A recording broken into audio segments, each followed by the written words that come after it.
तो हम लोग लगा रहे थे विज़न का टेस्ट 4th नंबर का। हम लोग ने 60 क्वेश्चंस कर लिए हैं। आगे के देखेंगे क्वेश्चन 61। देखिए, वृद्धि और विकास के बारे में निम्नलिखित कथनों पर विचार कीजिए। एक, वृद्धि एक मात्रात्मक अवधारणा है जबकि विकास एक गुणात्मक अवधारणा है। दूसरा, वृद्धि मूल सापेक्ष होता है जबकि विकास मूल्य निरपेक्ष होता है। तीसरा, सकारात्मक वृद्धि हमेशा विकास की ओर ले जाती है। तो कौन सा सही है आपको बताना है। ए केवल एक दो, बी केवल दो, सी केवल एक, डी एक दो तीन। तो 61 का हमारा सी सही है। वृद्धि और विकास दोनों समय के संदर्भ में परिवर्तन को इंगित करते हैं। ठीक है, वृद्धि और विकास दिखाते हैं समय के संदर्भ में परिवर्तन को। अंतर यह है कि वृद्धि मात्रात्मक और मूल्य निरपेक्ष होता है। वह या तो धनात्मक वृद्धि दर्शाते हैं, ऋणात्मक ह्रास दर्शाते हुए हो सकता है। वृद्धि मतलब मात्रात्मक, कितनी वृद्धि हुई है ना, 5%, 10%, एक एग्जाम्पल में। और मूल्य निरपेक्ष है, या तो मतलब कि धनात्मक होगा या ऋणात्मक। विकास का अर्थ गुणात्मक परिवर्तन है जो मूल्य सापेक्ष है। इसका अर्थ है कि विकास तब तक नहीं हो सकता जब तक कि वर्तमान दशाओं में वृद्धि ना हो। मतलब गुणात्मक परिवर्तन एक तो है कि आपकी आय बढ़ गई 100 रुपये, ठीक है, मान लीजिए। और गुणात्मक मतलब हो गया कि आपका मतलब आपको अच्छी शिक्षा मिल गई, आपको अच्छी स्वास्थ्य की सुविधा मिल गई। तो वो एक तरीके से गुणात्मक परिवर्तन हो जाता है कि आपकी लाइफ की क्वालिटी में कितना चेंज आया। ये मूल्य सापेक्ष होता है। विकास तब तक नहीं हो सकता जब तक कि वर्तमान दशाओं में वृद्धि ना हो। विकास उस समय होता है जब सकारात्मक वृद्धि होती है, तथापि नकारात्मक वृद्धि से सदैव विकास नहीं होता है। विकास उस समय होता है जब क्या है, सकारात्मक पॉजिटिव वृद्धि होती है, तथापि सकारात्मक वृद्धि से सदैव विकास नहीं होता है। जरूरी नहीं है कि मतलब वृद्धि है तो विकास भी होगा। कई बार मतलब वृद्धि होती है पर विकास नहीं होता, क्वालिटी ऑफ लाइफ में चेंज नहीं आता है। उदाहरण के लिए किसी निश्चित समय अवधि में यदि किसी नगर की जनसंख्या 1 करोड़ से बढ़कर 2 करोड़ हो जाती है तो हम कह सकते हैं कि नगर की वृद्धि हुई है। हालांकि यदि आवास जैसी सुविधाएं, मूलभूत सेवाओं की व्यवस्था तथा अन्य विशेषताएं पहले जैसी ही रहती है, तब इस वृद्धि के साथ विकास नहीं जुड़ा हुआ है। मतलब ये बताया, जनसंख्या तो बढ़ गई लेकिन उनके पास कोई सुविधाएं नहीं है, तो इसका मतलब उनकी वृद्धि हुई है पर उनका विकास नहीं हुआ। तो 61 का हमारा सी सही है, केवल एक सही है। अब देखते हैं क्वेश्चन 62।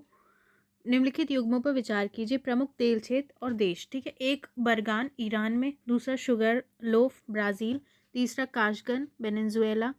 इसमें से कौन से सही है। ए केवल दो, बी केवल एक तीन, सी केवल एक, डी एक दो तीन। तो देखिए 62 का हमारा ए सही है। पेट्रोलियम का वितरण विश्व भर में एक समान नहीं है, मतलब हर जगह पेट्रोलियम एक सा नहीं मिलता है। विश्व के आधे से अधिक प्रमाणित तेल भंडार मध्य पूर्व में स्थित हैं। जो मिडिल ईस्ट है वहाँ पे ज़्यादा तेल के भंडार है। मध्य पूर्व आधे से अधिक, ठीक है, वहाँ है। मध्य पूर्व के बाद कनाडा एवं संयुक्त राज्य अमेरिका, लैटिन अमेरिका, अफ्रीका और पूर्व सोवियत संघ के कब्जे वाले क्षेत्र आते हैं जहाँ पे ये मिलता है। इन क्षेत्रों में से प्रत्येक में विश्व के प्रमाणित भंडार का 15% से भी कम हिस्सा है। तो 15% से भी कम हिस्सा है यहाँ पे। विश्व के ज्ञात पुनर्प्राप्ति युक्त तेल का लगभग 80% भाग अब तक खोजे गए लगभग 280 विश्व स्तरीय विशाल क्षेत्रों के साथ साथ अत्यंत विशाल क्षेत्रों में स्थित है। इसके अलावा लगभग 1000 ज्ञात बड़े तेल क्षेत्र हैं जिनमें आरंभ में 50 मिलियन से 500 मिलियन बैरल के बीच तेल उपस्थित था। विश्व के ज्ञात तेल का लगभग 14% से 16% तेल इन क्षेत्रों में है। प्रमुख तेल क्षेत्रों को नीचे सूचीबद्ध किया गया है। देखिए, गवार क्षेत्र जो है वो है सऊदी अरब में। बरगान क्षेत्र कुवैत में है, ये ध्यान रखिए। अजेरी चिराग गुनेशनी कैस्पियन सागर अजरबैजान में है। कू मालूब जाप मैक्सिको में है। जकूम संयुक्त राज्य अमीरात में है। फिरदौस क्षेत्र ईरान में है। शुगर लॉफ क्षेत्र कहाँ है, ब्राज़ील में।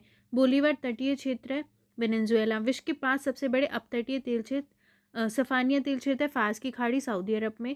अपर जकुम तेल क्षेत्र है फारस की खाड़ी संयुक्त अरब अमीरात में। मैनीफा तेल क्षेत्र है फारस की खाड़ी सऊदी अरब में। काशगन तेल क्षेत्र है कैस्पियन सागर कजाकिस्तान में। और लूला तेल क्षेत्र है ब्राज़ील में।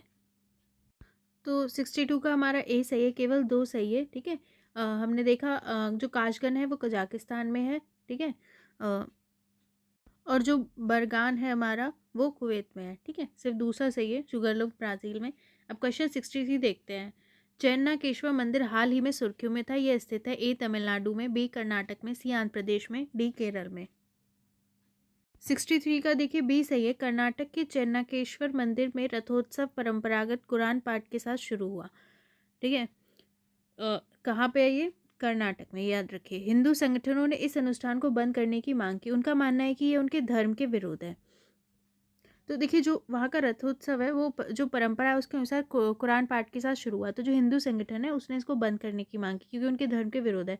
चेन्नकेश्वर मंदिर, जिसे विजय नारायण मंदिर भी कहा जाता है, इसे विजय नारायण मंदिर भी कहते हैं, का निर्माण होयसल शासक विष्णुवर्धन द्वारा 1116 ईस्वी में चोलों पर अपनी विजय की स्मृति में करवाया गया था। सॉरी, मैं यहाँ पे गलत बोला, 1116 ईस्वी में। कई बार पढ़ते पढ़ते थोड़ा सा हो जाता है मिस्टेक्स, ठीक है। चिन्नाकेश्वर मंदिर किसने बनवाया था? होयसल शासक विष्णुवर्धन ने, ठीक है, 1116 ईस्वी में उसने बनवाया था। किस लिए? चोलों पर अपनी विजय की स्मृति में करवाया था इसका निर्माण। माना जाता है कि मंदिर का निर्माण कुशल कारीगरों दसोजा एवं चवड़, पिता और पुत्र की जोड़ी द्वारा किया गया था। देखिए क्या हो रहा है, कभी कभी ना टाइमिंग भी पूछ लेते हैं, ऐसे पूछ लेते हैं कौन सी 11वीं सदी 12वीं सदी, मतलब ऐसे करके भी पूछ लेते हैं कौन किस टाइम पे हुआ था निर्माण। तो थोड़ा सा इसका टाइमिंग भी मंदिरों की ध्यान रखिए, किसने बनवाया वो तो इम्पोर्टेंट है ये कर्नाटक के वेलूर जिले में स्थित है। कर्नाटक के वेलूर में पुराने समय में इसे वेलापुरी, वेलूर और वेलापुर के नाम से भी जाना जाता था तथा ये याकची नदी के तट पर स्थित है और ये होयसल साम्राज्य की राजधानियों में से एक था। माना जाता है कि तारे के आकार के इस मंदिर के निर्माण में लगभग 103 वर्ष लगे थे। मंदिर के सामने प्रवेश द्वार पर एक विशाल गोपुरम और भगवान विष्णु के वाहन गरुड़ की भक्तिभाव में हाथ जोड़े हुए एक शानदार मूर्ति है। यहाँ पर मंदिर एक चबूतरे पर खड़ा है और इसकी बाहरी दीवारों पर पुराणों और महाकाव्यों को दर्शाने वाले कोष्ठक आकृतियों से सजी उत्कृष्ट कलाकृतियां हैं। सभी को कुशलतापूर्वक उकेरा गया है। निचले प्रस्तर में आक्रामक हाथियों घोड़ों की एक श्रृंखला है। हाथी साहस का प्रतीक है, इसमें घोड़े गति के प्रतीक हैं। यह भी माना जाता है कि मूर्तियों में से एक दर्पण सुंदरी दर्पण वाली महिला की मूर्ति राजा विष्णुवर्धन की रानी शांतला देवी का प्रतिरूप है। मंदिर के ठीक बाहर मूर्तिकला का एक दिलचस्प भाग मौजूद है जिसे जिसे गुरुत्वाकर्षण स्तंभ कहा जाता है, जो एक ही चट्टान से बना है और अपने वजन के साथ खड़ा है। देखिए कितना बड़ा आंसर इसका दिया हुआ है। थोड़ा सा यहाँ पे मिटा हुआ है। कप्पे, चेन्नी गराया, सौम्या नाइकी, अडाल और अन्य वैष्णव संतों के मंदिर उतने ही प्रभावशाली है जो मुख्य मंदिर का घर हुए हैं, ठीक है, जो मुख्य मंदिर को घेरे हुए हैं। गर्भगृह में काले पत्थर में भगवान विजय नारायण की 3.7 मीटर ऊंची एक शानदार प्रतिमा विद्यमान है। इस मूर्ति के प्रभामंडल में भगवान विष्णु के 10 अवतार है जो अत्यंत कुशलतापूर्वक निर्मित किए गए हैं। देखिए इसमें समझने वाला नहीं है कुछ, आपको बस देख, इसलिए मैं बताती जा रही हूँ क्योंकि उसमें ये जो है वो आपको देखना है कि इसमें क्या क्या है। द्वारपालों के साथ द्वार को बहुत ही सुंदर ढंग से उकेरा गया है। गर्भगृह आकार में तारकीय और इसमें इसकी टेढ़ी मेढ़ी दीवारें प्रकाश और छाया प्रभाव के कारण दिन के अलग अलग समय में भगवान विष्णु के 24 रूपों की आकृतियों को अलग अलग प्रदर्शित करती हैं। हर कोई अभी देखिए मंदिर रिलेटेड एक क्वेश्चन आया था, ठीक है, उसमें पूछा गया था उसकी आकृति वगैरह के बारे में, तो ये सब चीज़ें पूछ लेते हैं। हर कोई अंधेरे में भी खरीद से बने जो भी लिखा हो थोड़ा सा नहीं दिख रहा है, से बने स्तंभों के अत्यधिक सुसंस्कृत और जटिल नक्काशी को देख सकता है।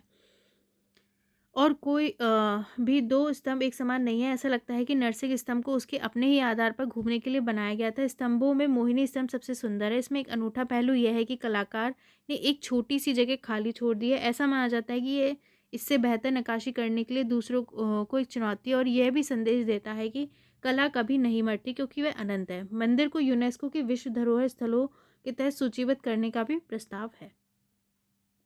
तो 63 का हमारा बी सही है। देखिए ऐसे ही क्वेश्चन पूछ लिए जाते हैं, इतना डिटेल में आंसर था। यहाँ तक पूछा गया कि कौन सा मंदिर किस नदी पर है, तो इसीलिए इसमें अच्छी बात है कि हमें करंट का इतनी डिटेल में चीज़ इसमें दी गई है, तो आप उसमें से जो इम्पोर्टेंट आपको लग रहा है आप नोट भी कर सकते हैं। अब देखते हैं क्वेश्चन 64। निम्नलिखित में से कौन से ऊर्जा संसाधनों को व्यावसायिक तथा गैर व्यावसायिक ऊर्जा स्रोत माना जाता है? एक प्राकृतिक गैस, दूसरा चारकोल, तीसरा पवन ऊर्जा, चौथा सौर ऊर्जा। तो आपको सही उत्तर बताना है। ए केवल 3 4, बी केवल 1 3, सी 1 3 4, डी 2 4। तो 64 का ए सही है। कृषि उद्योग परिवहन और अर्थव्यवस्था के अन्य क्षेत्र को हेतु आवश्यक विद्युत उत्पादन के लिए खनिज ईंधन आवश्यक है। कोयला, पेट्रोलियम, प्राकृतिक गैस, यूरेनियम और विद्युत जैसे ईंधन खनिजों से ऊर्जा उत्पन्न की जा सकती है। ऊर्जा संसाधनों को परंपरागत एवं गैर परंपरागत स्रोतों के रूप में वर्गीकृत किया गया है। मतलब परंपरागत स्रोत होते हैं, गैर परंपरागत स्रोत होते हैं, ठीक है। जो कोयला, पेट्रोलियम, प्राकृतिक गैस, यूरेनियम, इन सबसे क्या है हम ऊर्जा उत्पन्न करते हैं। परंपरागत स्रोत में आते हैं जलाऊ लकड़ी, मवेशियों के उपले, कोयला, पेट्रोलियम, प्राकृतिक गैस तथा विद्युत, जलीय और तापीय दोनों इसमें शामिल है। गैर परंपरागत स्रोत मतलब जो नए हैं, जैसे सौर, पवन, ज्वार, भूतापीय, बायोगैस और परमाणु ऊर्जा इसमें शामिल है। इसके स्रोत एवं उपयोग के आधार पर ऊर्जा को दो प्रमुख वर्गों में विभाजित किया जा सकता है। देखिए, दो तरीके के होते हैं स्रोत और उपयोग के आधार पर। एक है पारंपरिक या गैर व्यावसायिक ऊर्जा, दूसरा है व्यावसायिक ऊर्जा। तो पारंपरिक और गैर व्यावसायिक ऊर्जा में गैर वाणिज्यिक ऊर्जा संसाधनों के उदाहरण है जो वाणिज्यिक नहीं है, जैसे जलाऊ लकड़ी, चारकोल, गाय का गोबर, कृषि अपशिष्ट। ठीक है, ये गैर व्यावसायिक ऊर्जा है। ठीक है, पारंपरिक। व्यावसायिक ऊर्जा, ऊर्जा के व्यावसायिक स्रोतों में आता है कोयला, तेल, मतलब जिसका व्यवसाय होता है, कोयला, तेल, प्राकृतिक गैस, जल विद्युत, प्राकृतिक गैस, परमाणु ऊर्जा के साथ साथ पवन और सौर ऊर्जा इसमें शामिल है। देखिए, 64 का आंसर ए दिया हुआ है, पर होना चाहिए सी। प्राकृतिक गैस भी व्यवसायिक में आएगा, सॉरी, व्यावसायिक तथा गैर व्यावसायिक ऊर्जा स्रोत माना जा सकता है। देखिए, क्वेश्चन ही कंफ्यूजिंग है। देखिए, व्यावसायिक में तो अभी हमने पढ़ा प्राकृतिक गैस भी आ जाएगा, पवन ऊर्जा, सौर ऊर्जा, तो हमारा सिर्फ ए तो नहीं हो सकता, और गैर व्यावसायिक में चारकोल भी आ जाएगा, है ना। तो एक तरीके से जो ने पूछा है तो चारों ही आ गए। मुझे लगता है इसमें व्यावसायिक पूछा गया होगा और उसका आंसर सी होगा, 1, 3, 4। ठीक है, तो यहाँ पे ये थोड़ा कंफ्यूजिंग है, लेकिन हमने इसको समझ लिया कि कौन से व्यवसायिक है, कौन से गैर व्यावसायिक। अब देखते हैं क्वेश्चन 65। रूस में स्थित यामबर्ग स्टोकमैन, अगर आपको लगता है कि कुछ अलग लगता है तो आप मुझे कमेंट कर सकते हैं। रूस में स्थित यामबर्ग स्टोकमैन 65 क्वेश्चन है। और ओरेंगोए निम्नलिखित में से किस खनिज से संबंधित महत्वपूर्ण स्थान है? ए गैस से, बी तेल से, सी यूरेनियम से, डी कोयले से। तो 65 का हमारा ए सही है। देखिए, प्राकृतिक गैस क्षेत्र एक ऐसा क्षेत्र होता है जहाँ प्राकृतिक गैस का समृद्ध भंडार पाया जाता है, जहाँ प्राकृतिक गैस मिलती है। विश्व के लगभग 80% प्राकृतिक गैस क्षेत्र 10 देशों में स्थित है, सिर्फ 10 देशों में है। कुल वैश्विक गैस भंडार का लगभग 1/4 भाग अकेले रूस में मौजूद है, तो 1/4 भाग रूस में है। दो सबसे बड़े प्राकृतिक गैस क्षेत्र है नामता उरेंगोए, ठीक है, और यामबर्ग भी यहीं स्थित है, जो हमें पूछा गया था। स्टोकमैन क्षेत्र भी विश्व के सबसे बड़े प्राकृतिक गैस क्षेत्रों में आता है। ध्यातव्य है कि ये क्षेत्र उत्तरी रूस के बेरेंट्स सागर में स्थित है। जो उत्तरी रूस का बेरेंट्स सागर है उसमें स्थित है। 3 प्रमुख साइबेरियाई क्षेत्रों नाम था यामबर्ग, ओरेंगोय और मेडवेजे में रूस के गैस भंडार का लगभग 45% भाग इन 3 क्षेत्रों में मौजूद है। विकास और उत्पादन के तहत रूस के अधिकांश गैस भंडार ऊपरी पश्चिमी साइबेरिया के नेडियम पुरताज क्षेत्र में स्थित हैं, एनपीटी क्षेत्र में। वर्ष 2017 तक रूस के पास 1688 ट्रिलियन क्यूबिक फीट। देखिए, कोई आवाज़ होती है बहुत ज़्यादा तो मुझे पॉज करना पड़ता है, इसलिए बीच में रुकना पड़ता है। प्रमाणित गैस भंडार था, ठीक है, इतना था, जिससे यह विश्व के पहले स्थान पर था। इस समय तक विश्व के 6923 ट्रिलियन क्यूबिक फीट के कुल प्रमाणित गैस भंडार का लगभग 24% भाग रूस में मौजूद था। तो 65 का हमारा ए सही है। अब देखते हैं क्वेश्चन 66। निम्नलिखित कथनों पर विचार कीजिए। एक, विश्व के आधे से अधिक तेल भंडार मध्य पूर्व के देशों में स्थित है। दूसरा, वेनेजुएला के पास सऊदी अरब के बाद विश्व का दूसरा सबसे बड़ा तेल भंडार है। तीसरा, घावर कुवैत में स्थित विश्व का सबसे बड़ा पारंपरिक तटवर्ती तेल क्षेत्र है। कौन से सही है? 1, 3, 1, 2, केवल 2 या केवल 1? तो 66 का हमारा डी सही है। देखिए, खनिज तेल एक प्राकृतिक संसाधन है जो लाखों वर्षों में जैविक पदार्थों के क्षय से बनता है। तो ये जो खनिज तेल है वो क्या है, जब लाखों वर्षों में जो जैविक पदार्थ होता है जब वो क्षय होता है तब ये बनता है। कई अन्य प्राकृतिक संसाधनों की तरह ही खनिज तेल का निर्माण नहीं किया जा सकता। इसे केवल वहाँ से निकाला जा सकता है जहाँ ये पहले से मौजूद है। तो इसका निर्माण नहीं किया जा सकता, इसे केवल वहाँ से निकाल सकते हैं जहाँ पहले से मौजूद है। अन्य प्राकृतिक संसाधनों के विपरीत खनिज तेल वैश्विक अर्थव्यवस्था का आधार है। खनिज तेल के वैश्विक भंडार विश्व भर में असमान रूप से वितरित है, अलग अलग हैं। विश्व में आधे से अधिक प्रमाणित खनिज तेल भंडार मध्य पूर्व देशों में स्थित है। तो आधे से आधा मध्य पूर्व में मिलता है। मध्य पूर्व के देशों में के बाद कनाडा, संयुक्त राज्य अमेरिका, लैटिन अमेरिका, अफ्रीका और पूर्ववर्ती सोवियत संघ का स्थान है। इनमें से प्रत्येक क्षेत्र में विश्व के प्रमाणित भंडार का 15% से भी कम भाग मौजूद है। 300 अरब बैरल से अधिक भंडार के साथ वेनेजुएला में विश्व का सबसे अधिक खनिज तेल भंडार मौजूद है। तो वेनेजुएला में सबसे ज़्यादा भंडार है 297.5 बिलियन बैरल के साथ। सऊदी अरब के पास विश्व का दूसरा सबसे बड़ा खनिज तेल भंडार मौजूद है। वैसे तो वेनेजुएला के पास विश्व का सबसे अधिक खनिज तेल भंडार है, लेकिन इसका अधिकांश खनिज तेल अपतटीय क्षेत्रों में या अधिकांशतः भूमिगत है। तो इसका ज़्यादातर भूमिगत है भंडार या फिर अपतटीय क्षेत्रों में है। और संभवतः अत्यधिक सघन है। इसलिए वर्तमान में उपलब्ध प्रौद्योगिकी का उपयोग करके वेनेजुएला के भंडार से खनिज तेल निष्कर्षण की लागत बहुत अधिक है, जो कि लाभप्रद नहीं है। तो मतलब बहुत ज़्यादा लागत आ जाएगी इसे निकालने में। वहीं दूसरी ओर सऊदी अरब के खनिज तेल भंडार धरातल के निकट और भूमि पर ही स्थित है, मतलब पास में है, तो उनको जल्दी निकाल लेते हैं। इससे खनिज तेल आसानी से उपलब्ध हो जाता है और निष्कर्षण प्रक्रिया भी काफ़ी किफ़ायती है। इसके कारण सऊदी अरब का खनिज तेल क्षेत्र काफ़ी अधिक लाभप्रद स्थिति में है। सऊदी अरब के अल हसा प्रांत में धरहान से लगभग 100 किलोमीटर दक्षिण पश्चिम में घवार खनिज तेल क्षेत्र स्थित है। यह क्षेत्र खनिज तेल भंडार उत्पादन दोनों के मामले में विश्व का सबसे बड़ा पारंपरिक खनिज तेल भंडार है। घावर क्षेत्र वर्तमान में प्रतिदिन लगभग 3.8 मिलियन बैरल खनिज तेल और 2.5 बिलियन क्यूबिक फीट प्राकृतिक गैस का उत्पादन करता है। यह अब तक का सबसे बड़ा खनिज तेल उत्पादक क्षेत्र और विश्व के 6 क्षेत्रों में से एक है जो प्रतिदिन 10 लाख बैरल से अधिक खनिज तेल का उत्पादन करता है। ऐसा अनुमान है कि घावर क्षेत्र का खनिज तेल उत्पादन विश्व के कुल दैनिक कच्चे तेल उत्पादन का लगभग 6% है। इस क्षेत्र का उत्पादन वर्ष 1981 में प्रतिदिन 5.7 मिलियन बैरल तक पहुंच गया था, जो बाद में घटकर 5 मिलियन से कम हो गया। तो आप एक ये देख सकते हैं OPEC share of world crude oil reserve, सामने देख सकते हैं परसेंटेज वगैरह आपको देखना हो तो। ठीक है, वेनेजुएला का सबसे ज़्यादा है, सऊदी अरब का उसके बाद फिर ईरान का आता है, फिर इराक का नंबर आता है, फिर Kuwait, UAE, Libya, Nigeria, Algeria, Ecuador, Angola, Congo, Gabon, Equatorial Guinea का स्थान आता है। तो 66 का हमारा केवल डी सही है, केवल एक सही है। अब देखते हैं क्वेश्चन 67। पीएम दक्ष योजना के संदर्भ में निम्नलिखित कथनों पर विचार कीजिए। एक, ये कौशल विकास और उद्यमिता मंत्रालय की कौशल विकास योजना है। दूसरे, राष्ट्रीय सफाई कर्मचारी वित्त एवं विकास निगम इस योजना की कार्यान्वयन एजेंसियों में से एक है। तीसरा, इसके अंतर्गत पात्र लक्षित समूह को केवल अल्पकालीन आधार पर कौशल विकास प्रशिक्षण कार्यक्रम उपलब्ध कराए जाते हैं। इनमें से कौन सा सही है? ए केवल 1 3, बी केवल 2, सी केवल 1 2, डी केवल 2 3। तो 67 का बी सही है। सरकार ने घोषणा की है कि पीएम दक्ष योजना के तहत 5 वर्षों में लगभग 2,71,000 व्यक्तियों को प्रशिक्षण दिया जाएगा। ठीक है, तो पीएम दक्ष योजना, ठीक है, प्रधानमंत्री दक्षता और कुशलता संपन्न हितग्राही, इसका फुल फॉर्म है प्रधानमंत्री दक्षता और कुशलता संपन्न हितग्राही योजना, सामाजिक न्याय और अधिकारिता मंत्रालय की एक कौशल विकास योजना है।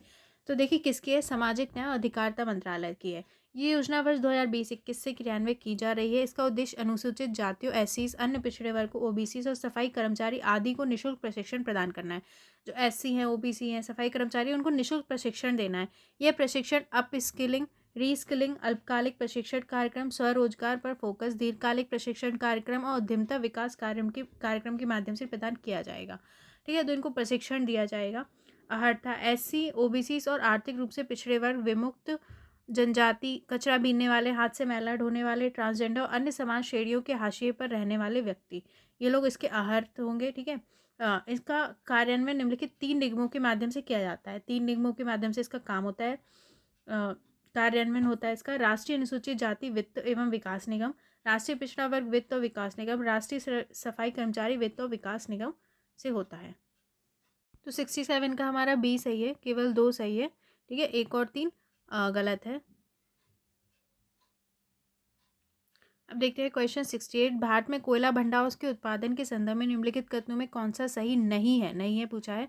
एक, भारत में एंथ्रासाइट प्रकार का कोयला केवल जम्मू कश्मीर में पाया जाता है। बी, झरिया भारत का सबसे बड़ा कोयला क्षेत्र है, जिसके बाद रानीगंज का स्थान है। सी, भारत में कोयले का लगभग 80% भाग बिटुमिनस प्रकार का और नॉन कोकिंग ग्रेड का है। डी, भारत में कोयला भूवैज्ञानिक युग के केवल एक चट्टान क्रम अर्थात गोंडवाना क्रम में पाया जाता है। तो कौन सा सही नहीं है? तो 68 का डी सही नहीं है, मतलब डी सही है। उन्होंने पूछा था कौन सा सही नहीं है, तो डी सही नहीं था। भारत में कोयला 2 प्रमुख भूवैज्ञानिक युगों के चट्टान क्रमों नाम था गोंडवाना और तृतीयक निक्षेपों में पाया जाता है। तो ये गोंडवाना और जो तृतीयक निक्षेप है उनमें पाया जाता है। कुल कोयला उत्पादन का लगभग 65% का उपभोग विद्युत उत्पादन के लिए किया जाता है। ठीक है, 65% विद्युत उत्पादन में यूज हो जाता है कोयला। इस्पात निर्माण की पूरी प्रक्रिया धातुकर्म कोयले पर आधारित है। सीमेंट उद्योग कुल उत्पादन के लगभग 5% का उपभोग करता है। कोयला, नैफ्था, अमोनिया का ही एक महत्वपूर्ण स्रोत है। कोयला, नेफ्ता और अमोनिया का भी एक महत्वपूर्ण स्रोत है, जिसका उपयोग रासायनिक उर्वरक, टार, बेंजीन, कार्बन ब्लैक आदि निर्मित करने के लिए व्यापक रूप से किया जाता है। मृदु कोक, सॉफ्ट कोक का उपयोग रसोई में ईंधन के रूप में किया जाता है। वर्ष 2018 में भारत कोयला उत्पादन में विश्व के दूसरे स्थान पर था। तो ये 2018 में दूसरे स्थान पर था कोयला उत्पादन में। छत्तीसगढ़ सबसे बड़ा कोयला उत्पादक राज्य है। छत्तीसगढ़ में सबसे ज़्यादा होता है, जिसका कुल उत्पादन में हिस्सेदारी लगभग 22.2% है। छत्तीसगढ़ में कोयला सबसे ज़्यादा होता है, ये याद रखिए। इसके बाद राष्ट्रीय उत्पादन में 19.8% के योगदान के साथ ओडिशा का स्थान है। उसके बाद ओडिशा का स्थान आता है। भारत में सबसे महत्वपूर्ण गोंडवाना कोयला क्षेत्र दामोदर घाटी में स्थित है, तो दामोदर घाटी में है। ये झारखंड बंगाल कोयला पट्टी के तहत शामिल है। इस क्षेत्र में महत्वपूर्ण कोयला क्षेत्र रानीगंज, झरिया, बोकारो, गिरिडीह और करतपुर है। ठीक है। झरिया सबसे बड़ा कोयला क्षेत्र है। इसमें थोड़ा थोड़ा बीच में मिटा हुआ सा है, तो अगर कुछ गलत हो जाए तो उसके लिए सॉरी। ठीक है। झरिया सबसे बड़ा कोयला क्षेत्र, जिसके बाद रानीगंज का स्थान आता है, तो बी सही है। कोयले से जुड़ी अन्य नदी घाटियां हैं, गोदावरी, महानदी, सोन नदियां हैं। इनमें से सबसे महत्वपूर्ण कोयला खनन केंद्र मध्य प्रदेश में सिंगरौली, छत्तीसगढ़ में कोरबा, उड़ीसा में तालचेर और रामपुर, महाराष्ट्र में चांदावरधा, कामठी और बांदेर, तेलंगाना में सिंगरैनी और आंध्र प्रदेश में पांडुर है। सिंगरौली कोयला क्षेत्र का कुछ हिस्सा उत्तर प्रदेश में भी अवस्थित है। तृतीयक कोयला, टर्शरी कोयला असम, अरुणाचल प्रदेश, मेघालय और नागालैंड में पाया जाता है। इसका उत्खनन मेघालय के दारंगिरी, चेरापूंजी, मैवलोंग और लैंगरेन से, ऊपरी असम में मकुम, जयपुर और नज़ीरा से, अरुणाचल प्रदेश में नामचिंग, नामकूफ से और जम्मू कश्मीर में कालाकोट से किया जाता है। तो देखिए कुछ इधर पे दिख तो नहीं रहा होगा इसमें, लेकिन आप देख सकते हैं कोल फील्ड, कोल माइन कहाँ कहाँ पर है, ऑयल फील्ड, ये जो निशान दिए हुए उसी तरीके से बना हुआ है। HVJ नेचुरल गैस पाइपलाइन जा रही है, आप देख सकते हैं सामने। ये वाला हाँ, कार्बन की मात्रा के प्रतिशत के आधार पर कोयले को 4 प्रकारों में बांटा जा सकता है। पीट, देखिए ये पढ़ाते पढ़ाते ये चीज़ कितनी बार आ गई है ना आपको। अगर आप ध्यान से पढ़ रहे होंगे तो आपको ऐसे याद हो गया, पीट, लिग्नाइट, फिर बिटुमिनस, फिर एंथ्रेसाइट। ठीक है, कार्बन की मात्रा के आधार पर। तो फिर से मैं पढ़ देती हूँ। पीट ये कोयले के निर्माण में पहले चरण का प्रतिनिधित्व करता है, अर्थात लकड़ी से कोयले के निर्माण के प्रारंभ तक ये सबसे पहले होता है पीट। पहले चरण में वर्तमान में अनेक स्थानों पर पीट का निर्माण जारी है। इसमें नमी और वाष्पशील पदार्थ का उच्च प्रतिशत होता है, इसमें नमी ज़्यादा होती है। पीट में कार्बन की मात्रा 40% से कम होती है। ये लकड़ी की तरह जलता है, इसमें अधिक धुआं और कम ऊष्मा उत्पन्न होती है। इसके जलने के बाद बड़ी मात्रा में राख शेष बचती है। इसकी कम ताप क्षमता औद्योगिक ईंधन के रूप में इसके मूल्य को कम करती है, तो इसमें धुआं वगैरह ज़्यादा होता है। लिग्नाइट, इसे समानता पीट के बाद कोयले के निर्माण का अगला चरण माना जाता है। उसके बाद लिग्नाइट होता है। इसे भूरा कोयला, लिग्नाइट को भूरा कोयला कहते हैं। लिग्नाइट पीट की तुलना में नरम लेकिन अधिक सुगठित होता है। इसमें कार्बन की मात्रा 40% से 60% तक भिन्न होती है। लिग्नाइट में नमी का प्रतिशत अधिक होता है, ज्वलनशील पदार्थ की मात्रा कम होती है। विटुमिनस, ये कोयले की अत्यधिक ठोस और सुगठित किस्म है। ये ठोस होता है, इसमें कार्बन की मात्रा 60% से लेकर 80% तक होती है। विश्व के कुल कोयला उत्पादन में लगभग 80% विटुमिनस प्रकार का है। विश्व का जो टोटल कोयला उत्पादन है उसमें 80% बिटुमिनस है। इसमें नमी और वाष्पशील पदार्थ भी कम होते हैं। मुख्य रूप से लौह इस्पात उद्योग में लौह को गलाने के लिए वात्या भट्टी, ब्लास्ट फर्नेस में कोक का उपयोग किया जाता है। भारत में लगभग 80% कोयला भंडार विटुमिनस प्रकार का और नॉन कोकिंग ग्रेड का है। भारत में 80% क्या है, विटुमिनस टाइप का है और नॉन कोकिंग ग्रेड का है। एंथ्रेसाइड, ये कोयले के सर्वोत्तम प्रकारों में से एक है, ये सबसे अच्छा होता है एंथ्रेसाइड। इसमें कार्बन की मात्रा 80% से 90% तक होती है। एंथ्रेसाइड में व्यवहारिक रूप से कोई अस्थिर पदार्थ नहीं होता है, यह आसानी से प्रज्वलित नहीं होता है, लेकिन एक बार जलाने के बाद इसकी ताप क्षमता सबसे अधिक होती है। जल्दी से नहीं जलेगा, पर एक बार जलाने के बाद अच्छे से जलेगा लंबे समय तक। इसे लंबे समय तक जलता रहता है और साथ ही इसके जलने के बाद अत्यधिक कम राख शेष बचती है। विश्व के कुल कोयले का लगभग 5% ही एंथ्रेसाइट है। भारत में इस प्रकार का कोयला केवल जम्मू कश्मीर पाया जाता है और यह भी बहुत कम मात्रा में। वैश्विक कोयला भंडार उत्पादन, संयुक्त राज्य अमेरिका में कुल वैश्विक भंडार के लगभग 24% हिस्से के साथ सबसे बड़ा कोयला भंडार विद्यमान है। सबसे ज़्यादा संयुक्त राज्य अमेरिका USA में है। इसके बाद रूस में 15%, ऑस्ट्रेलिया में 14%, चीन में 13% का स्थान है। वर्ष 2018 में कुल वैश्विक उत्पादन के लगभग 46% हिस्सेदारी के साथ चीन कोयले और लिग्नाइट का सबसे बड़ा उत्पादक बना हुआ है। चीन सबसे ज़्यादा उत्पादन करता है। इसके बाद भारत 9.3%, USA 8.6%, ऑस्ट्रेलिया 6.3%, इंडोनेशिया 7% का स्थान था। तो 68 का डी सही नहीं था। देखिए कितना बड़ा उसमें आंसर दिया हुआ था। 69, निम्नलिखित कथनों पर विचार कीजिए। एक, अपरिष्कृत पेट्रोलियम तृतीयक काल की अवसादी चट्टानों में पाया जाता है। दूसरा, हाइड्रोलिक फ्रैक्चरिंग एक ड्रिलिंग विधि है जिसका उपयोग पृथ्वी की गहराई से पेट्रोलियम निकालने के लिए किया जाता है। तीसरा, भारत में कच्चे तेल के अनुमानित भंडार का उच्चतम भाग पूर्वीय तटीय क्षेत्र में अवस्थित है। तो इनमें से कौन से सही है? केवल एक, केवल 1 2, केवल 2 3 या 1 2 3? तो 69 का बी सही है। पेट्रोलियम को काला सोना या तरल सोना भी कहते हैं। तो पेट्रोलियम को बोलते हैं काला सोना या तरल सोना। ये ऊर्जा के स्रोतों के मामले में कोयले के बाद दूसरे स्थान पर है। तो कोयले का सेकंड इसका स्थान है ऊर्जा के स्रोत के उसमें।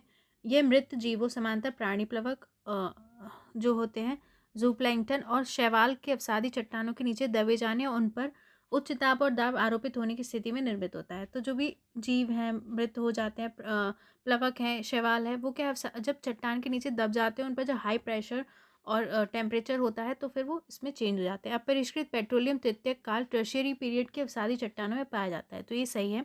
जो अपरिष्कृत पेट्रोलियम है वो जो टर्शरी पीरियड की अवसादी चट्टान है उसमें होता है। हाइड्रोलिक फ्रैक्चरिंग या फ्रेकिंग एक ड्रिलिंग विधि है जिसका उपयोग पृथ्वी की गहराई से पेट्रोलियम तेल या प्राकृतिक गैस निकालने के लिए किया जाता है। फ्रैकिंग प्रक्रिया में उच्च दाब पर जल रसायन रेत को इंजेक्ट करके पृथ्वी की सतह की और उसके नीचे की दरार को खोला और चौड़ा किया जाता है। हाइड्रोलिक फ्रैक्चरिंग का उपयोग पेट्रोलियम विकास चक्र के 3 चरणों अर्थात अन्वेषण, मूल्यांकन, उत्पादन के दौरान किया जा सकता है। 31 मार्च 2009 तक भारत में 618.95 मिलियन टन कच्चे तेल के भंडार का अनुमान लगाया गया था, जो पिछले वर्ष की तुलना में 4.1% अधिक है। कच्चे तेल का भौगोलिक वितरण इंगित करता है कि इसका अधिकतम भंडार पश्चिम अपतटीय क्षेत्र में अवस्थित है। तो ये बता रहे कि सबसे ज़्यादा भंडार कहाँ है, पश्चिम अपतटीय क्षेत्र में, जिसमें बॉम्बे हाई और राजस्थान 52% शामिल है। तो बॉम्बे हाई और राजस्थान में है। इसके बाद असम 23%। दूसरी ओर प्राकृतिक गैस का अधिकतम भंडार पश्चिम बंगाल की कोल बेड मिथेन अर्थात CBM 38% सहित पूर्वी अपतटीय क्षेत्र में अवस्थित है। इसके बाद बॉम्बे हाई, राजस्थान, मध्य प्रदेश, झारखंड 36% सहित पश्चिम अपतटीय क्षेत्र का स्थान है। तो 69 का हमारा बी सही है। एक और दो सही है, तीसरा सही नहीं है। अब 70 देखते हैं। आदिम निर्वाह कृषि पद्धतियों के संदर्भ में निम्नलिखित युग्मों पर विचार कीजिए। एक, कृषि पद्धति किस क्षेत्र में बताना है। एक, झूमिंग दक्षिण पूर्व एशिया। दूसरा, मिल्पा मध्य अमेरिका और मैक्सिको। तीसरा, लद्दाख ऑस्ट्रेलिया और न्यूजीलैंड। तो कौन से सही है। ए केवल 1 2, बी केवल 1 3, सी केवल 2, डी 1 2 3। यहाँ पर हमारा 70 का जो है वो सी सही है। मध्य अमेरिका, दक्षिण पूर्व एशिया, अफ्रीका जैसे उष्णकटिबंधीय क्षेत्रों में कई जनजातियों द्वारा आदिम निर्वाह कृषि या स्थानांतरित कृषि का उपयोग किया जाता है। आपको पहले ही पढ़ाया था स्थानांतरित कृषि मतलब एक जगह पेड़ काटेंगे, जलाएंगे, फिर उधर कुछ कृषि करेंगे, फिर दूसरी जगह करेंगे। सेम प्रक्रिया। इसे अलग अलग क्षेत्रों में भिन्न भिन्न नामों से जाना जाता है। भारत में इसे झूम कृषि के नाम से जाना जाता है। मध्य अमेरिका और मैक्सिको में इसे मिल्पा के नाम से जाना जाता है। इंडोनेशिया और मलेशिया में इसे लद्दाख कहा जाता है। इसलिए दो सही से मिल लेता है। ठीक है, तो 70 का हमारा केवल सी सही है।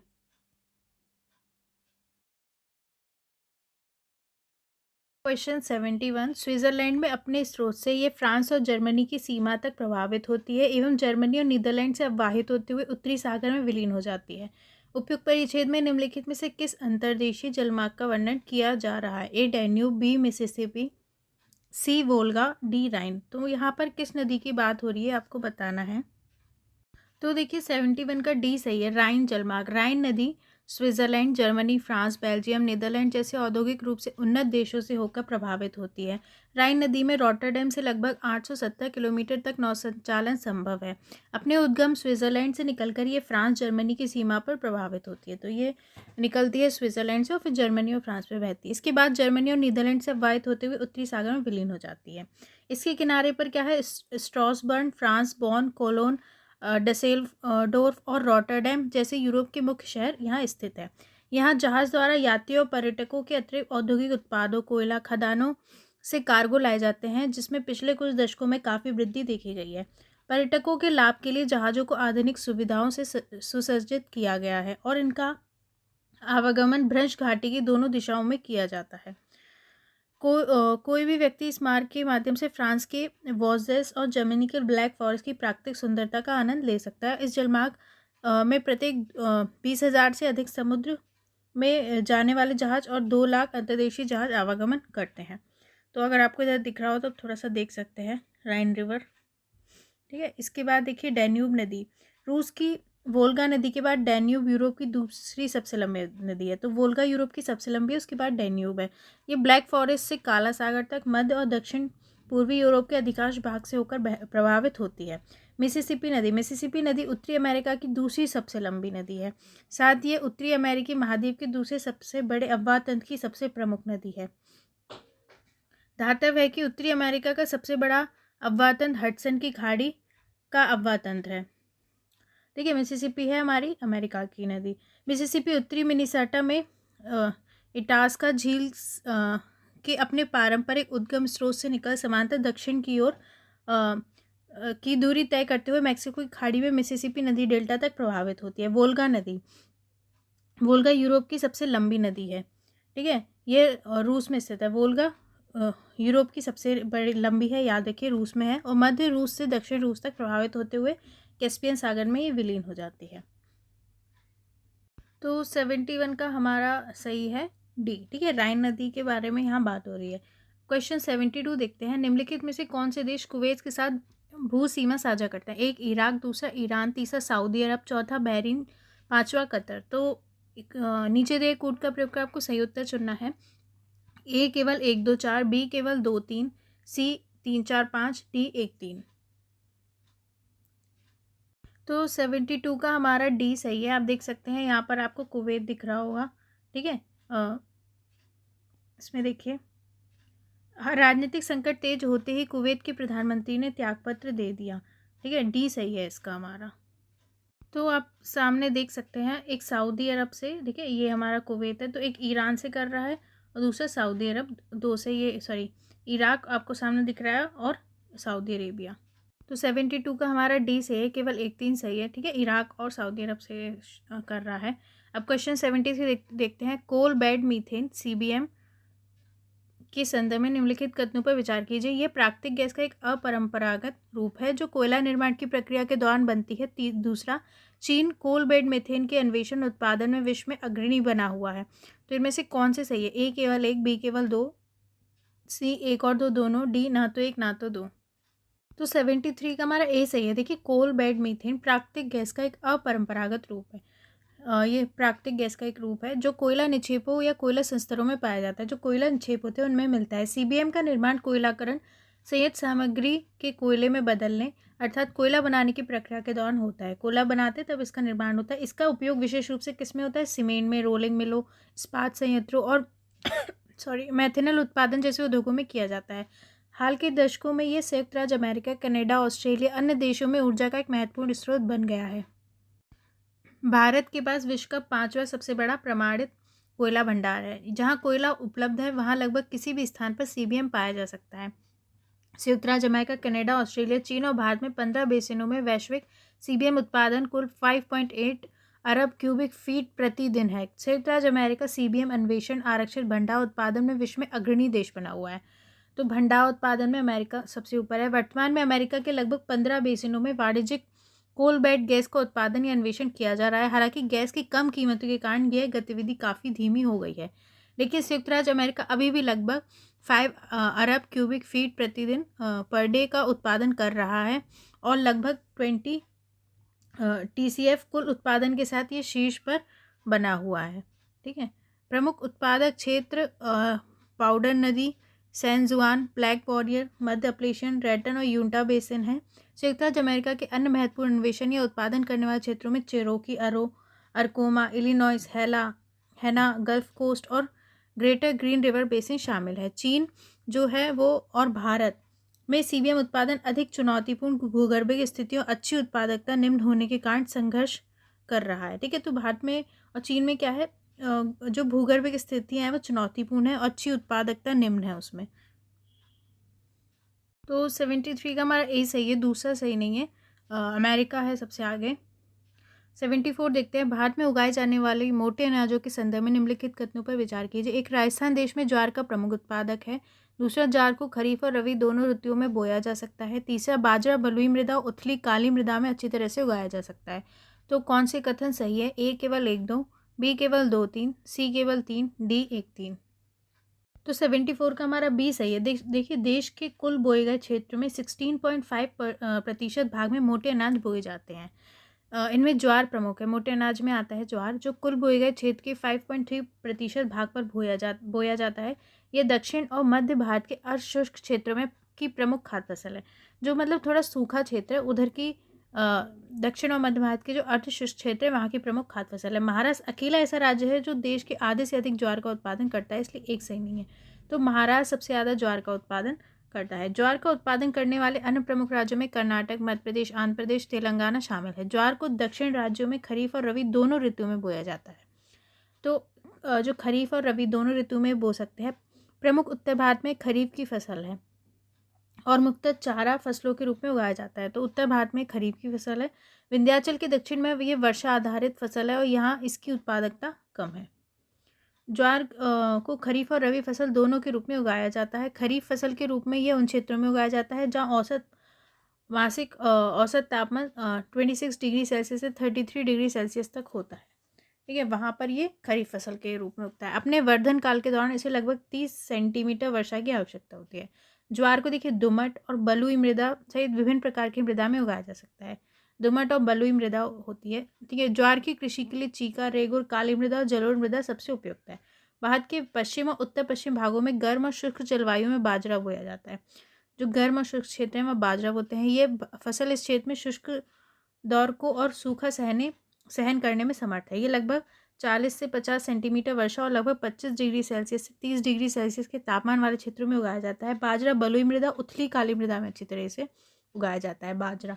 ठीक है, बाजरा के प्रमुख उत्पादक राज्य महाराष्ट्र, गुजरात, उत्तर प्रदेश, राजस्थान, हरियाणा। वर्षा पर निर्भर होने के कारण राजस्थान में इसकी उत्पादकता कम है, उसमें अत्यधिक उतार चढ़ाव है। तो राजस्थान में इसकी उत्पादकता कम है। तो 74 का हमारा बी सही है।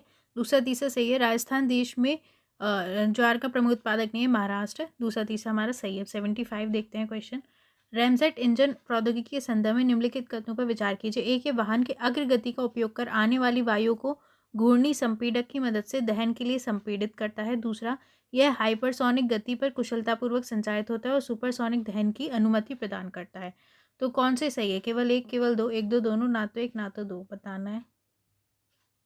देखिए 75 का डी सही है। हाल ही में डीआरडीओ ने सॉलिड फ्यूल डक्टेड रैमजेट तकनीक का सफलतापूर्वक परीक्षण किया है। रैमजेट वायु श्वसन जेट इंजन का एक रूप है जो वाहन के अग्रगति का उपयोग करके आने वाली वायु को बिना घूर्णी संपीड़न के दहन के लिए संपीड़ित करता है। ठीक है, वायु श्वसन जेट ईंधन है, मतलब वायु से ये क्या करता है, अपना ईंधन लेता है। ठीक है, ऑक्सीजन जो वाहन की अग्रगति का उपयोग करता है और वायु को बिना घूर्णी संपीड़क के दहन के लिए संपीड़ित करता है। ईंधन को दहन कक्ष में अंतःक्षिप्त किया जाता है और जहां पर गर्म संपीड़ित वायु के साथ मिलकर प्रज्वलित होता है।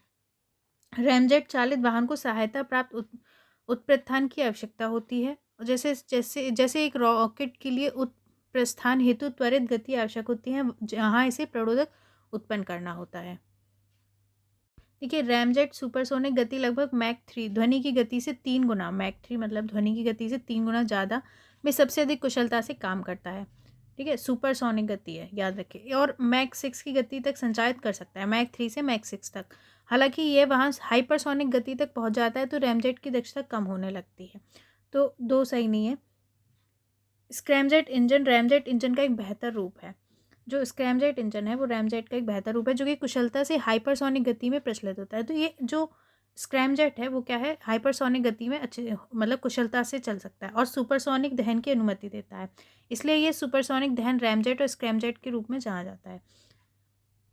द्विमोड रैमजेट जेट इंजन का एक प्रकार है जो रैमजेट स्क्रैमजेट में बदलकर मैक 4 से 8 की रेंज में कुशलतापूर्वक सबसोनिक और सुपरसोनिक दोनों दहन मोड में कार्य कर सकता है। सॉलिड फ्यूल डक्टेड रैमजेट एक मिसाइल प्रणोदक प्रणाली है जिसमें कम धुएं वाले नोजल रहित मिसाइल बूस्टर के साथ एक थ्रस्ट मॉड्यूलेटेड डक्टेड रॉकेट शामिल है। यह एक ठोस ईंधन वाले वायु श्वसन रैमजेट इंजन का उपयोग करता है। ठोस ईंधन वाला है, ठीक है, वायु श्वसन रैमजेट इंजन का यूज़ करता है। ठोस प्रणोदक रॉकेट के विपरीत रैमजेट उड़ान के दौरान वायुमंडल से ऑक्सीजन ग्रहण करता है। जो रैमजेट है वो क्या है, वायुमंडल में ऑक्सीजन वायुमंडल से ऑक्सीजन ग्रहण करता है इंजन अपने ईंधन के लिए। ठीक है, इस प्रकार ये वजन में हल्का होता है, अधिक ईंधन ले जा सकता है। तो ये हल्का होता है, अधिक ईंधन ले जा सकता है। डीआरडीओ के अनुसार एसएफडीआर आधारित प्रणोदक मिसाइल को सुपरसोनिक गति से बहुत लंबी दूरी तक हवाई खतरों को रोकने में सक्षम बनाता है। एसएफडीआर लंबी दूरी की हवा से हवा में मार करने वाली मिसाइल को विकसित करने में मदद करता है। 275 का हमारा डी सही है, यानी एक दो दोनों ही सही नहीं थे, हमने देखा। अब 76 देखते हैं। संयुक्त राष्ट्र विकास कार्यक्रम यूनाइटेड नेशन डेवलपमेंट प्रोग्राम द्वारा मानव विकास सूचकांक ह्यूमन डेवलपमेंट इंडेक्स को मापने के लिए निम्नलिखित में से किस डेटा पैरामीटर का उपयोग नहीं किया जाता है? ठीक है, नहीं पूछा है। एक, क्रय शक्ति क्षमता पर प्रति व्यक्ति सकल घरेलू उत्पाद। बी, जन्म के समय जीवन प्रत्याशा। सी, 25 वर्ष से अधिक की आयु के वयस्कों के लिए स्कूली शिक्षा के वर्षों का औसत। डी, स्कूल में प्रवेश की आयु वाले बच्चों की स्कूली शिक्षा के अपेक्षित वर्ग। तो इसमें क्या नहीं है ये बताना है। तो 76 का हमारा ए सही है। देखिए, मानव विकास सूचकांक ह्यूमन डेवलपमेंट इंडेक्स मानव विकास के प्रमुख आयामों में औसत उपलब्धि की एक संक्षिप्त माप है। ठीक है, मानव विकास सूचकांक तो देखते हैं कि कितना विकास हुआ है। एक उसमें 3 पैरामीटर मेनली होते हैं। एक, लंबा और स्वस्थ जीवन, मतलब किसी ने कितना अच्छा जीवन जिया है, कितना ज्ञानपूर्ण होना, कितना ज्ञान है, एक सभ्य जीवन स्तर इसमें देखते हैं। एसजीआई 3 आयामों में से प्रत्येक के लिए सामान्यीकृत सूचकांकों का ज्यामितीय माध्य है। ये एक ज्यामितीय माध्य है। स्वास्थ्य आयाम का आकलन जन्म के समय जीवन प्रत्याशा द्वारा किया जाता है। स्वास्थ्य में देखते हैं कि उसकी लाइफ एक्सपेक्टेंसी कितनी है। ठीक है, जन्म के समय। शिक्षा आयाम को 25 वर्ष या उससे अधिक आयु के वयस्कों के लिए स्कूली शिक्षा के वर्षों और स्कूल में प्रवेश करने वाले बच्चों हेतु स्कूली शिक्षा के अपेक्षित वर्षों से इसे मापा जाता है। जीवन स्तर के आयाम को, जो जीवन स्तर है उसमें देखते हैं प्रति व्यक्ति सकल राष्ट्रीय आय से मापा जाता है, इसलिए जीडीपी के आंकड़ों का प्रयोग एसडीआई को मापने में नहीं किया जाता है। तो 76 का ए सही है, मतलब कि ए जो है वो सही नहीं है। ठीक है, जीडीपी के आधार पर नहीं मापते हैं। ठीक है, बाकी के 3 सही हैं। 77 देखते हैं, भूचुंबकीय तूफान के संदर्भ में निम्नलिखित कथनों पर विचार कीजिए। एक है, पृथ्वी की चुंबकीय मंडल में एक विक्षोभ है। दूसरा, इसे सौर प्रज्वालाओं की तीव्रता के आधार पर वर्गीकृत किया गया है। तो इनमें से कौन से सही है? केवल एक, केवल दो, एक दो दोनों, ना तो एक ना तो दो। तो 77 का ए सही है हमारा। देखिए, राष्ट्रीय समुद्र विज्ञान और वायुमंडलीय प्रशासन के तहत राष्ट्रीय मौसम पूर्वानुमान केंद्र जो है उसने भूचुंबकीय तूफान हेतु 2 अवधियां बताई है। भूचुंबकीय तूफान क्या है? पृथ्वी के चुंबकीय क्षेत्र, जो मैग्नेटिक फील्ड होती है, में घटित होने वाला एक शक्तिशाली विक्षोभ है।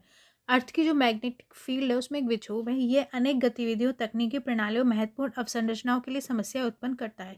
तो जो भी ये क्या है, समस्या उत्पन्न करता है, जो भी अवसंरचना या टेक्नोलॉजी प्रणालियाँ होती हैं उन सब में। जब कोरोनल मास इंजेक्शन पृथ्वी से टकराता है तो ये भूचुंबकीय तूफान का कारण बनता है। ठीक है, तूफान के दौरान पृथ्वी का चुंबकीय क्षेत्र परिवर्तित हो जाता है, क्योंकि पृथ्वी के निकट उपस्थित प्रणाली सूर्य से सौर पवन में आने वाले ऊर्जा के आघातों को समायोजित करने का प्रयास करती है। देखिए क्या होता है, मतलब जब सन से कोरोनल मास इंजेक्शन होता है तो क्या है, अर्थ पे आता है भूचुंबकीय तूफान। तूफान के दौरान क्या होता है, जो पृथ्वी का जो मैग्नेटिक फील्ड है वो चेंज हो जाती है, क्योंकि पृथ्वी क्या करती है, उसके पास निकट उपस्थित प्रणाली सूर्य से, मतलब सौर पवन से आने वाली ऊर्जा के, मतलब जो आघात होते हैं उसको सही करने का, एक सा करने का, ठीक करने का प्रयास करती है। तो उसकी चुंबकीय क्षेत्र इसलिए परिवर्तित होता है। इसके प्रभाव एक समय में कई दिनों के लिए भूचुंबकीय क्षेत्र को विक्षुब्ध कर सकता है। कई दिन तक के लिए जो चुंबकीय क्षेत्र है वो विक्षुब्ध हो सकता है। भूचुंबकीय तूफान की सर्वाधिक दृश्यमान विशेषता अरोरा है, जो दीप्तिमान हो जाता है। तो क्या होता है, अरोरा से हमें पता चलता है। ठीक है, अरोरा हो रहा है, जैसे लाइट होती है। ठीक है, aurora borealis, aurora australis, north pole south pole में तो वो लाइट दिखाती है कि मतलब अर्थ अपने आप को सेव कर रही है। जो दीप्तिमान हो जाता है वो भूमध्य रेखा के नज़दीक स्थानांतरित हो जाता है। कहाँ पे दे, भूचुंबकीय तूफान सामान्यतः कुछ घंटों से लेकर कई दिनों तक चल सकते हैं, बहुत टाइम तक भी चल सकते हैं। शक्तिशाली तूफान 1 हफ्ते तक के लिए बने रहते हैं। जो शक्तिशाली तूफान होते हैं 1 वीक तक भी रहता है। कोरोनल मास इंजेक्शन की एक श्रृंखला पृथ्वी के चुंबकीय क्षेत्र में भेजे जाने वाले दीर्घ काल तक अतिरिक्त ऊर्जा से संबंध विक्षोभ अवधियों का कारण बन सकती है। भूचुंबकीय तूफान की अवधि समान रूप से इस बात पर निर्भर करती है कि पृथ्वी सौर चक्र में कहाँ पर है। अधिकतम तूफान सौर महत्तम के निकट घटित होते हैं। हालांकि ये तूफान उच्च गति वाले सौर पवन प्रभाव के कारण घटते चरण में भी आमतौर पर देखे जा सकते हैं। ठीक है, ये इस बात पर निर्भर करता है इनकी आवृत्ति की, मतलब पृथ्वी की स्थिति अभी कहाँ है। भूचुंबकीय तूफान ऐसी धाराओं को प्रेरित करते हैं जो विद्युत संचरण उपकरण पर महत्वपूर्ण प्रभाव डाल सकती है। ठीक है, जो उपकरण होते हैं उन पर प्रभाव डालता है ये। भू चुंबकीय तूफानों के प्रभाव को कम करने हेतु विद्युत ऊर्जा कंपनियों के पास पद्धतियां मौजूद हैं।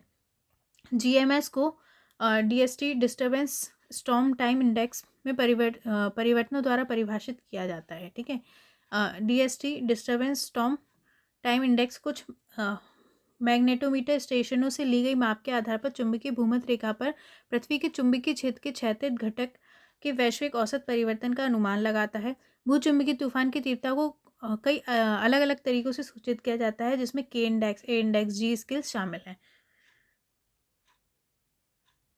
सूर्य के विस्फोटों के अनेक प्रकार होते हैं। सौर प्रज्वाल, सोलर फ्लेयर्स और कोरोनल मास इंजेक्शन दोनों में ऊर्जा के विशाल विस्फोट होते हैं, परंतु अन्यथा ये बहुत अलग हैं। ठीक है, इसके कई टाइप होते हैं, ये बताया। दो परिघटनाएं कभी कभी एक ही समय में घटित होती हैं। वास्तव में जब सूर्य की आंतरिक गति अपने स्वयं के चुंबकीय क्षेत्रों के विपरीत होती है, तब सर्वाधिक शक्तिशाली प्रज्वालाएं लगभग सदैव कोरोनल मास इंजेक्शन के साथ सहसंबद्ध होती है। एक मुड़े हुए रबर बैंड को एकदम से खोलने की तरह चुंबकीय क्षेत्र विस्फोटक रूप से संरेखित हो जाते हैं, जिससे अंतरिक्ष में भारी मात्रा में ऊर्जा मुक्त होती है।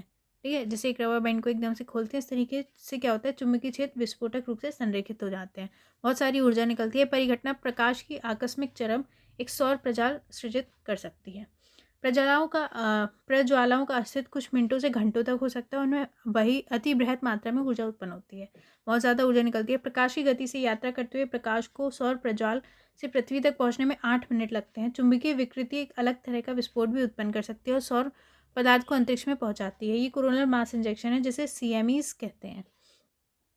ठीक है, प्रज्वाल प्रंदूक के मुख मजल से निकलने वाली चमक की तरह होती है, जिसे आसपास के क्षेत्र में कहीं भी देखा जा सकता है। CMEs तोप के गोले की तरह होती है, जो एक एकल अधिमान दिशा में आगे की ओर प्रणोदित किया जाता है। बैरल से निकला हुआ द्रव्यमान केवल एक लक्षित क्षेत्र को प्रभावित करता है। अंतरिक्ष में फेंके गए चुंबकीकृत कणों का एक विशाल बादल ही CME है। बहुत लंबा आंसर्स देते हैं ये लोग। तो 77 का हमारा केवल ए सही है, एक सही है। अब 78 देखते हैं। कील नहर निम्नलिखित में से किस देश में एक महत्वपूर्ण जलमार्ग है? A Germany, B Italy, C मिस्र, D ईरान। 78 का हमारा ए सही है। कील नहर उत्तरी जर्मनी में एक महत्वपूर्ण जलमार्ग है। ये जर्मनी में है, जो विश्व भर में सबसे व्यस्त मानव निर्मित नौ परिवहन मार्गों में से एक है। ये 1887 में कील नहर का निर्माण करने में 9000 से अधिक श्रमिकों को 8 वर्ष का समय लगा। प्रारंभ में इस नहर ने जटलैंड प्रायद्वीपीय डेनमार्क के आसपास उत्तर की ओर जाने के लिए जहाज़ों की आवश्यकता को समाप्त करते हुए जर्मन सैन्य आवश्यकताओं को पूरा किया था। इसे वर्ष 1895 में शुरू किया गया। ये मुख्य रूप से उत्तरी सागर और बाल्टिक सागर के मध्य के मार्ग की दूरी को कम करती है। नहर दो समुद्रों के बीच सबसे सुरक्षित, सर्वाधिक सुविधाजनक, सबसे छोटे और सस्ते नौ परिवहन मार्ग का निर्माण करती है। ठीक है, तो आप इसमें देख सकते हैं कील नहर बीच में आपको दिख रही होगी, जर्मनी और डेनमार्क के बीच में। देखिए 78 का हमारा ए सही है। 79 देखते हैं। लौह इस्पात उद्योग के संदर्भ में निम्नलिखित युग्मों पर विचार कीजिए। एक, इस्पात और लौह का स्रोत बताना है। ए राउरकेला इस्पात संयंत्र, नुआमंडी खान। दूसरा, भिलाई इस्पात संयंत्र, डल्ली राजहरा खान। तीसरा, दुर्गापुर इस्पात संयंत्र, सुंदरगढ़ और केंदुझर खान। इसमें से कौन से सही सुमेल लेते हैं? केवल 3, केवल 2, एक और 3, या इनमें से कोई नहीं। 79 का बी सही है। राउरकेला इस्पात संयंत्र को जर्मनी के सहयोग से वर्ष 1959 में उड़ीसा के सुंदरगढ़ जिले में स्थापित किया गया। ठीक है, तो जो राउरकेला इस्पात संयंत्र है वो सुंदरगढ़ जिले में उड़ीसा के। इस संयंत्र को कच्चे माल की निकटता के आधार पर स्थापित किया गया। जहाँ कच्चा माल है वहीं पे किया गया। इस प्रकार भारहास वाले कच्चे माल का परिवहन मूल्य कम हो जाता है। मैंने आपको बताया था, भारहास वाला कच्चा माल मतलब कच्चा माल ज़्यादा हैवी होता है, फिर बनने के बाद प्रोडक्ट इतना नहीं रहता है, तो इसको जहाँ कच्चा माल होता है वहीं लगाते हैं। राउरकेला इस्पात संयंत्र को विशिष्ट अवस्थिति लाभ प्राप्त है, क्योंकि इसे निकटस्थ झरिया झारखंड से कोयला मिलता है। ठीक है, झारखंड से, और सुंदरगढ़ और केंदुझर से लौह प्राप्त हो जाता है। राउरकेला इस्पात संयंत्र को विद्युत भट्टियों के लिए विद्युत शक्ति हीराकुंड परियोजना से, ठीक है, विद्युत शक्ति हीराकुंड परियोजना से विद्युत मिलता है, और जल कोयल और शंख नदियों से प्राप्त होता है। जो भिलाई इस्पात संयंत्र की स्थापना रूस के सहयोग से हुई थी, छत्तीसगढ़ के दुर्ग जिले में। ठीक है, भिलाई की दुर्ग में, और वर्ष 1959 में इसमें उत्पादन प्रारंभ हो गया। यहाँ लॉयस्क डल्ली राजहरा खानों से, तो इन्हें लॉयस्क जो है वो डल्ली राजहरा खानों से, और कोयला कोरबा और करगाली कोयला खानों से प्राप्त होता है। जल मिलता है इसे तंदुला बांध से, और विद्युत शक्ति कोरबा ताप शक्ति गृह से प्राप्त होती है। ये संयंत्र कोलकाता मुंबई रेलमार्ग पर स्थित है। उत्पादित इस्पात का अधिकांश भाग विशाखापट्टनम स्थित हिंदुस्तान शिपयार्ड में चला जाता है। और दुर्गापुर इस्पात संयंत्र यूनाइटेड किंगडम की सरकार के सहयोग से बना था। पश्चिम बंगाल में स्थापित किया गया। ठीक है, पश्चिम बंगाल में है। वर्ष 1962 में में उत्पादन प्रारंभ हो गया। ये संयंत्र रानीगंज और झरिया कोयला पेटी में स्थित है, और लॉयस्क नोआ मंडी से इसमें प्राप्त होता है। दुर्गापुर कोलकाता स्थित रेलवे मार्ग पर स्थित है। इसे जल विद्युत शक्ति जल दामोदर घाटी कॉरपोरेशन से प्राप्त होता है। 79 का हमारा केवल बी सही है, दूसरा। अब 80 देखते हैं। जल संसाधन के उपयोग के संदर्भ में निम्नलिखित कथनों पर विचार कीजिए। एक, लैगून का जल और पश्च जल प्राय खारा होता है और ये सिंचाई के लिए उपयुक्त नहीं होता है। दूसरा, धरातलीय जल के उपयोग में औद्योगिक क्षेत्र का हिस्सा घरेलू क्षेत्र से के हिस्से से अधिक है। बताना है कौन सा सही है। एक दो दोनों, ना तो एक ना तो दो। 80 का हमारा डी सही है। भारत के में विश्व के धरातलीय क्षेत्र का लगभग 2.45%, जल संसाधनों का 4%, जनसंख्या का 16% भाग पाया जाता है। ठीक है, तो जल संसाधन उसका केवल 4% है और जो जनसंख्या है उसका मतलब 16% है टोटल विश्व का भारत के पास। ठीक है, और धरातलीय क्षेत्र का 2.45% है। धरातलीय जल और पुनर्भरणीय भौम जल से 1869 घन किलोमीटर जल उपलब्ध होता है। इसमें से केवल 60% जल को लाभदायक रूप से उपयोग किया जा सकता है। धरातलीय जल के 4 प्रमुख स्रोत हैं, नदियाँ, झीलें, पोखर और तालाब। ठीक है, जल की वह मात्रा जिससे वास्तव में लाभकारी उपयोग में लाया जा सकता है भौगोलिक, स्थलाकृतिक, अंतरराज्यीय विवादों, जल संसाधनों को आर्थिक रूप से दोहन करने के लिए उपलब्ध वर्तमान तकनीक की गंभीर सीमितताओं के कारण बहुत निम्न है। भारत की समुद्र तटरेखा बहुत विशाल है। कुछ राज्यों में समुद्र तट पर बहुत दंतुरित इंटेंडेड है, मतलब जो समुद्र तट है वो मतलब एक सा नहीं है। ठीक है, इसी कारण बहुत सी लैगून और झीलें बन गई हैं। तो क्या है कि एक सी नहीं है तट रेखा, तो क्या है कि बहुत सी मतलब जो झीलें बन गई हैं, लैगून बन गए हैं।